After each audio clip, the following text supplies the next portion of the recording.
Is Israel now rushing to kill a bombshell New York Times story that claims it planned assassinations against Iranian figures, desperate to shut down a narrative that could inflame an already volatile region?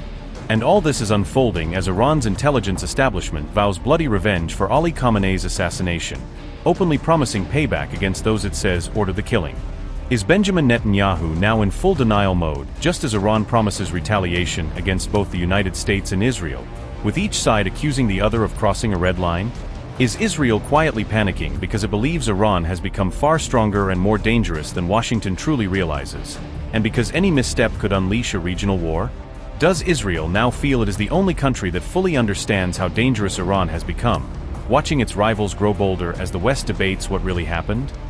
Amid intense post-war tensions, Israel has entered a public clash with the New York Times over a report alleging an Israeli plot against Iranian officials, turning media scrutiny into a diplomatic fight. On July 3, Israel flatly rejected a New York Times report that claimed it had targeted Iranian nuclear negotiators, insisting the allegations were baseless and misleading. The Prime Minister's office went further, branding the article fake news and a complete fabrication, accusing the paper of spreading a dangerous and false story.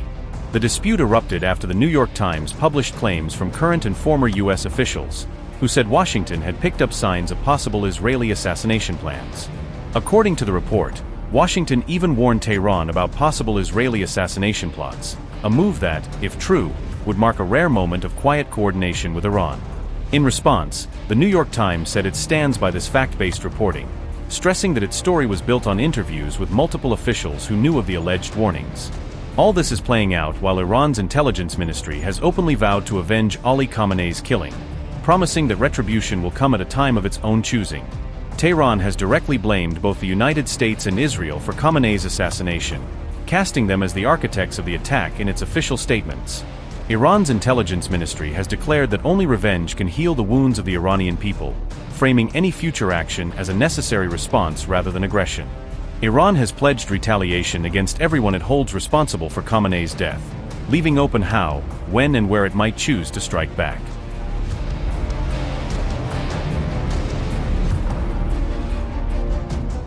Iranian Parliament Speaker Mohammad Bagher Ghalibaf was allegedly an Israeli target, according to a report by the New York Times. According to the New York Times, security concerns intensified during the Iranian delegation's April visit to Pakistan. Mohammad Bagher Ghalibaf was scheduled to meet U.S. Vice President J.D. Vance during the visit to Islamabad. Pakistani fighter jets reportedly escorted the Iranian delegation's aircraft because of heightened security concerns. During the return flight, Israeli fighter jets reportedly entered Iranian airspace near the Iraqi border, according to the New York Times. The report said Iranian intelligence warned Ghalibaf's aircraft about a possible Israeli attack while it was still in the air. The New York Times reported the aircraft diverted to Mashhad, after which Ghalibaf reportedly traveled onward to Tehran by road. Mohammad Bagher Ghalibaf's senior advisor, Mahdi Mohammadi, later confirmed the account in a post on social media. According to the New York Times, U.S. officials were also concerned that Israel could target Iran's senior negotiators. The report said Washington urged Israel to refrain from targeting Iran's parliament speaker during the sensitive diplomatic period. U.S. officials reportedly feared that any assassination could derail peace negotiations and trigger a renewed regional conflict.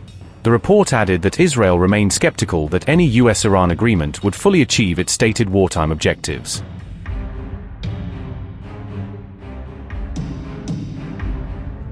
Amid mass mourning in Iran, Mojtaba Khamenei may now skip his own father's funeral, with officials saying security concerns outweigh the symbolism of a public appearance.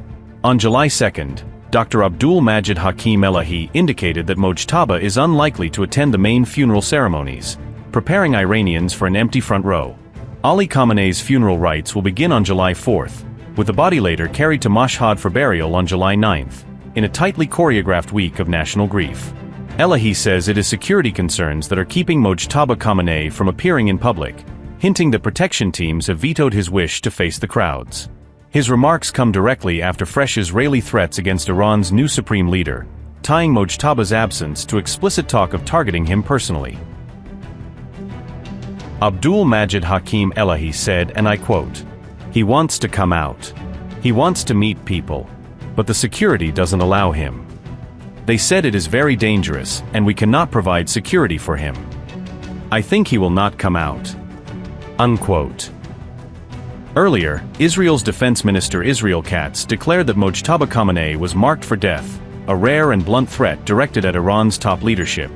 In return, Iran has warned that any further threats or attempts against its leaders will draw a direct response, treating such language as a red line in the new power struggle.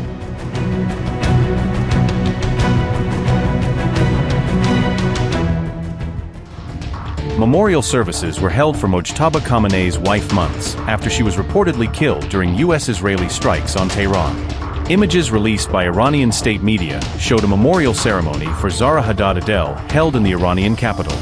Iranian state media said family members, colleagues, and several senior Iranian figures attended the memorial service. Former Parliament Speaker Ghulam Ali Hadad Adel, who is Zahra Hadad Adel's father, was seen attending the ceremony. State media said the memorial service was held on July 1st at Tehran's Farhang School. Mojtaba Khamenei was not seen in any of the images released by Iranian state media from the memorial gathering. The memorial comes as Iran continues holding ceremonies to honor senior figures killed during the recent conflict.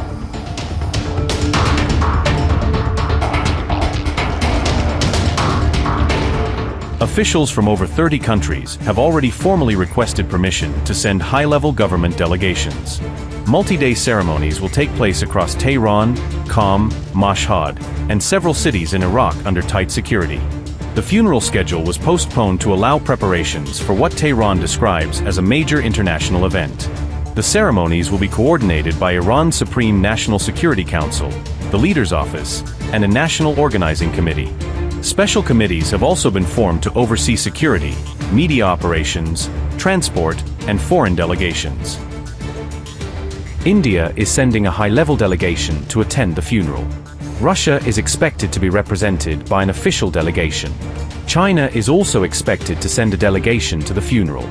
Pakistan is expected to be represented by both public and official delegations.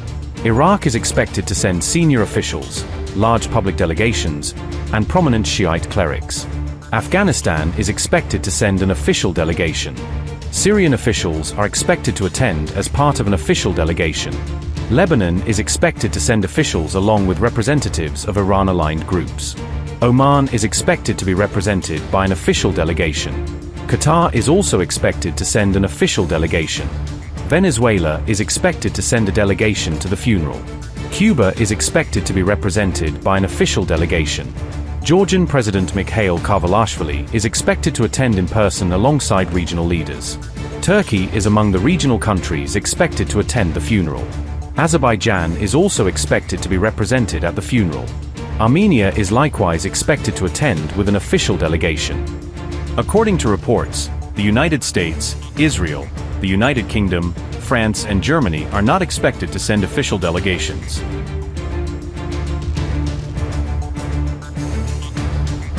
Khamenei's body will also be transferred to Iraq on July 8 for ceremonies in Baghdad, Najaf, and Karbala.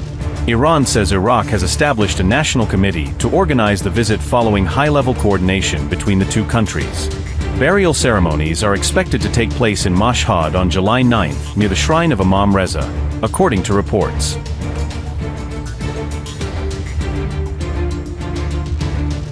Iran has declared public holidays to allow millions of people to participate in the funeral ceremonies. Authorities say free metro and bus services will operate throughout the events as large crowds are expected. More than 300 foreign journalists have registered to cover the funeral, while officials say no internet shutdown is planned.